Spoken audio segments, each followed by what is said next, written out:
U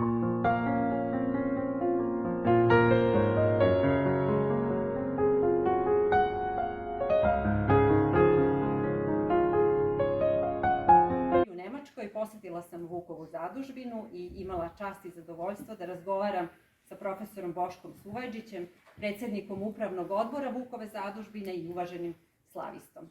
Razmišljali smo kako bismo mogli na najbolji način da približimo kako publici u Nemačkoj, tako i publici u Srbiji činjenicu da ispod taloga istorije i teških momenata kojima su srpsko-nemački odnosi ne tako retko bili obeleženi, postoji jedna ovakva riznica međusobnog razumevanja, uvažavanja i želje za boljim upoznavanjem.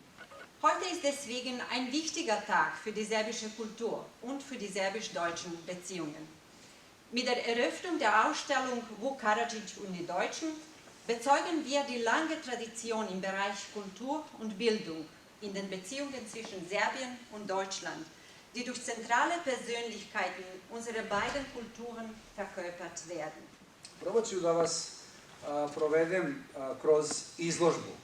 Dakle, Vuk i Nemci je izložba koja bi trebalo da predstavi veze Vuka Stefanovića Karadžića i pre svega recepciju Vukovog dela na nemačkom govornom području, tako da se moralo krenuti u stvari pre Vuka i ovde smo počeli pre Vuka, to znači sa žalosnom bjesancom plemenite Asanaginice i sa prevodima na nemački jezik, najpre Vertesovim prevodom, a onda genijalnim Goetheovim prevodom. Goethe, koji nije znao jezik, je uspeo da prevede ovu veliku pesmu koju je zabeležio Alberto Fortis 1774. godine. Preveo je tako da je u stvari u nemačku versifikaciju uveo novi stih. Und ich schreibe nun die Hände, vorgestern Abend oder Heiligsprechen. Als Kinder noch zur Schule gingen, ich erinnere mich genau, habe ich immer wieder gedacht, schade, dass wir nicht unseren Vuk hatten, der entschieden hat, Piši kao što govoriš. Schreib, wie du sprichst, die Kinder müssen nicht seit Generationen sich mit Rechtschreibung herumquälen. Niti je snijeg, niti su labudovi, već je šator Age.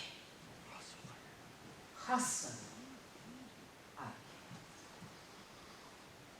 On boluje od ljutije hrane. Oblaze ga mati i sestrica, ljubovca od stida ne voli.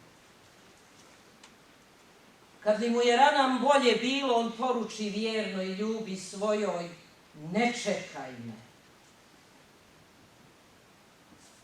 U dvoru bijelome. Ni u dvoru, ni u rodu mom.